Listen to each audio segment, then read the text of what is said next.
তোমাদের বিপ্লবটা হয়েছে ওই যে কলিকাতা হারবালের ট্রিটমেন্ট পাওয়া খুব সহজেই পোতাইয়া যায়, তখন আবার নতুন ফুয়েল লাগে। তো নতুন ফুয়েল লাগার কারণ হয়েছে আমি খেয়ে তুমি খেয়ে বিকল্প বিকল্প কোটার নাম মেদা তো গো বুসকিচি মায়ের সাউয়া। তোরা ভাত না খেয়ে দেখ, সেই ভাতের চালটা আবার হিন্দু চালটা আনতে হয় আবার ইন্ডিয়া থেকে। চিন্তা কর, তোদের আব্বারা বলতেছে boycott India boycott India. Hello লাল নড়িদের দেশ, কি অবস্থা? হ্যাঁ, কেন চলর? তোমাদের অবস্থা তো গত বছর 24 এখন আমার কাছে গত বছর লাগে, মাঝে এক বছর চলে গেছে ভুলে যাই। তো 24 সালের শীতে ডিসেম্বরে তোমরা খুব মার্কেটিং করতাম, দাম কমলে কেউ প্রচার করে সবজির দাম কম। তারপর 25 সালের রোজায় আমরা দেখলাম তোমরা নাকি পেঁয়াজও দিয়ে ফয়লাবারের মতো জীবনে পেঁয়াজ দিয়ে পেঁয়াজও খাইছো, এর আগে নাকি ডালেজও খাইতা। তা আমার কথা হচ্ছে, গেঞ্জি গুলা না হয় ছোট আবুদু, কিন্তু এই যে বুইরা বুসকে যদি মাগিনটি গুলা যারা বুইরা হয়ে গেছে, লাইক আমার মতো 30+ নিয়ে 35+, এরা কি করে বলে যে জীবনে সবজির দাম কম দেখে নাই? শীত আসলে সব সময় সবজির দাম কম, বরং 2025 ডিসেম্বর এবং 26 এই যে শীতের সময়, এখন তো সবজির দাম কম নয়, 60-80 টাকা নিচে কোনো সবজি নাই। তোমাদের আসলে জীবনটাই বেদনা।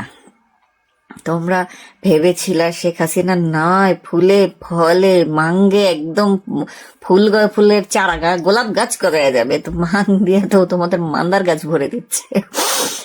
সবজির দাম কম করে খুব মার্কেটিং করছিল এক বছর আগে, এখন দেখো গ্যাস সিলিন্ডার কিনতে খুঁজতে গিয়া তোমাদের এখন আর সবজির দাম কম না বেশি সেই চিন্তাই নেই। তোমাদেরকে যে কত ভাবে ফোন মারা হচ্ছে তোমাদের কোনো আইডিয়াও নেই।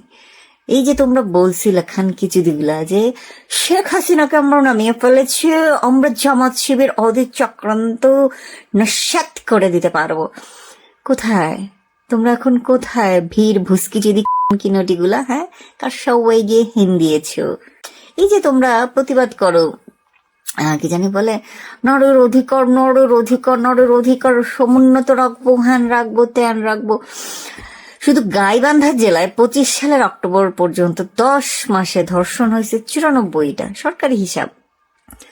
বাকিতে সেটা জেলার কথা নাই কইলাম। এইটা নিয়ে নারী সংগঠনের কোন উপদেষ্টা, কোন নারী জুলাই আগস্টের কেউ একটা আওয়াজও দিতেছে না। নটিরা যে কই ফলাইছে বলতে পারি না, কিন্তু লালবদর যে অনন্য মামুন আছে, হ্যাঁ, তার ডিরেকশনে আমরা দেখলাম কি ছাড়াপি, যে সারা জীবন বগল কাটা বিলাকুস পরে ঘুরে বেড়ানো শারমিন মুর্শেদ লম্বা একটা কোটি পিন্দেছে। তারপর ফেসবুকে বুনি বাইর করে ঘুরে বেড়ানো কুসুম শিকদার, সেও দেখলাম খুব একদম ফুটেজ খাচ্ছে। সারা জীবন তাকে দেখতে পাই নাই কোথাও কাজকর্মে, আটকা মেরে সে সুপার স্টার হয়ে গেছে। তার মধ্যে আমাদের জ্যাফার, আমাদের ডাক্তার ঝাড়াপি সবাই মিলে নেচে কুদে কি যেন একটা বানাচ্ছে নারীদের জন্য। একমাত্র গাইবান্ধারই এই হচ্ছে স্ট্যাটিস্টিক্স, সরকারি রেকর্ডের বাইরে কি অবস্থা যায় না। গত বছর 25 সালে আসিয়া নামের একটা বাচ্চা মেয়েকে তার দুলাভাই এবং বোনের শ্বশুর মিলে রেপ মার্ডার করছিল। সেটা নিয়ে খুব ফুসে উঠছিল এই 3, 4, 5, 6, 7 দিন। এরপর আর তার কোনো আওয়াজ নাই, কিচ্ছু নাই। তোমাদের বিপ্লবটা হয়েছে ওই যে কলিকাতা হারবালের ট্রিটমেন্ট পাওয়া খুব সহজেই পোতাইয়া যায়, তখন আবার নতুন ফুয়েল লাগে। তো নতুন ফুয়েল লাগার কারণ হয়েছে আমি খেয়ে তুমি খেয়ে বিকল্প বিকল্প কোটার নাম মেদা তো গো বুসকিচি মায়ের সাউয়া। সেই সাউয়ার বদৌলতে আমরা দেখলাম কি হাদির ভাই ছোট হাদির ভাই বড় হাদি চাকরি পেয়ে গেছে। তোরা কি পাইছিস?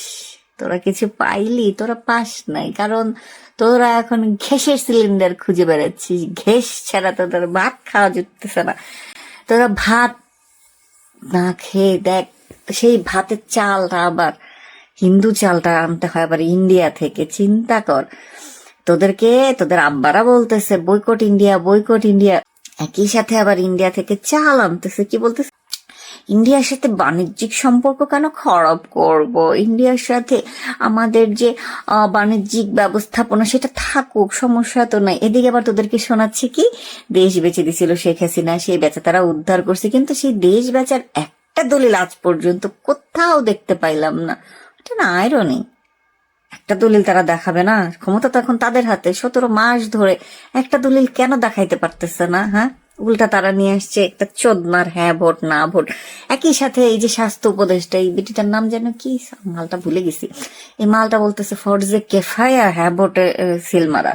আমি বুঝলাম না, দুনিয়াতে কোথাও দেখি নাই যারা ইলেকশন অ্যারেঞ্জ করে তারা একটা নির্দিষ্ট পক্ষের প্রতি প্রচারণা চালায়। আমি কোনোদিন দেখি নাই। বাংলাদেশেই সম্ভব না, সেটা নুনুসের পক্ষে সম্ভব। একটা দেশের গোল্ডেন স্পেকট্রাম যে সেইটা সরকার নিজেদের কাছে ইউজ করে, তো অন্য কোম্পানিকে দিলে টিল, মনে করেন হাই বিডিং দিয়ে অকশনে দেয়। সে করলো কি, নিজের গ্রামীণ টেলিকমকে দিয়ে দিচ্ছে এটা ফ্রিতে। তো যাই হোক, সে দিতে পারে নাই সামহাও, খুব চেষ্টা করছিল, খুব চেষ্টা চরিত্র করছিল, কিন্তু দিতে পারে নাই। যেটা বলতেছিলাম, এই যে নুনুস পাটপাট যেখানে থাকবে, অন্যদের সেখানে কোনো খানাই নেই, অন্যদের চান্সই নাই। মানে বাটপারের দের আব্বা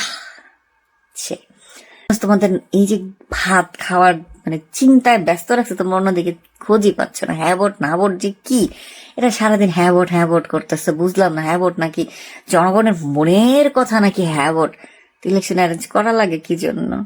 কয়দিন আগে বড় ভাইয়া বলছিল না, আলু চাষিদের অধিকার আগে এরকম একটা গণভোট অ্যারেঞ্জ করার কোনো দরকার নেই, বড় ভাই বলেছিল। কিন্তু তো বড় ভাই এখন দেশে ফিরে ইলেকশন নিয়ে হ্যাঁও কইতে পারতেছে না, নাও কইতে পারতেছে না। দেখলাম তফসিল ঘোষণার পর গত 3 মাসে মনে করেন 20টার মতো নেতাকর্মী তাদের মার্ডার হয়ে গেছে। এই হয়েছে তাদের রাজনীতি।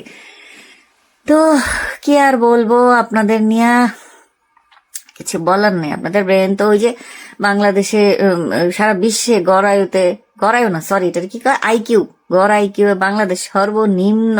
ওরা বলছে নাকি 74-75, আমার তো মনেই হয় না 74-75। কারণ হচ্ছে এই যে ভুসকি গুলা 24 সালে যারা নাচাকোদা কাপড় তুলে, এদের আইকিউ 20-এর উপরে বেশি না। আমাদের যাদের 100+ আইকিউ, এদের কাছ থেকে ওরা ওই গড়ায় 74 পাইছে, এছাড়া আর কোনো উপায় নাই। এদের 20-এর উপরে কোনোভাবেই সম্ভব না। 20 কাদের হয় জানেন? গরু ছাগলের। যে কারণে দেখেন যে তারা যে সেটা তখন তারা বলতে পারে নাই। তারা বলছে শেখ হাসিনাকে চাই না, শেখ হাসিনা সরকার চাই না, আমরা অন্য সরকার দেখতে চাই, তরুণ সরকার।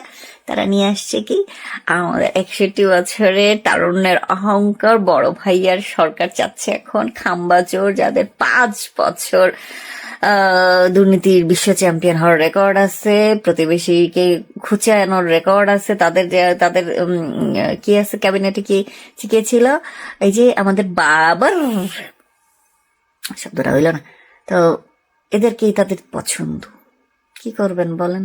রতন চিনে শিহরে চিনে কসু যে খাবে, এটা আগে কইতে পারস নাই, কারণ তোদের কাছে মনে হয়েছে যে না এই দলটা ভালো না, কিন্তু এখন তোদের কাছে এটা রসগোল্লা মনে হচ্ছে। আমি প্রচুর মানুষজনকে দেখতে পাচ্ছি তারা খুব পলিটিক্স সচেতন হয়ে গেছে। এত পলিটিক্স সচেতন, জীবনে একটা একানার পলিটিক্যাল লাইন লিখতে মানে কলম ভাঙে 10টা, তারা নাকি পলিটিক্স কনসার্ন হয়ে গেছে। ও মাই গড। যাই হোক, সার্কাস দেখাচ্ছ, আমরা দেখি, কি আর করো। আল্লাহ দিলে চোখ দিছে, দেখে যাইতে থাকি তোমাদের এই নাচন কোদন। ফরজে কেফায়া হ্যাঁ ভোট দেখি। কিন্তু প্রধানমন্ত্রী শেখ হাসিনা বলেছেন নো ভোট। তোমরা ভোটলে কি করলে, আমাদের কোনো হেডে কি নাই, বুঝছো? কারণ যে ভোটের মধ্যে নৌকা নাই, সেই ভোট নেয় নৌকার লোকদের কোনো হেডেগো নাই। তোমরা যাও খাও গা, তোমরা যে 16 মাস ধরে 17 মাস ধরে খাইতেছ, নতুন করে খাওয়ার জন্য রেডিও, বুঝলা? এটাই তোমাদের নিয়তি।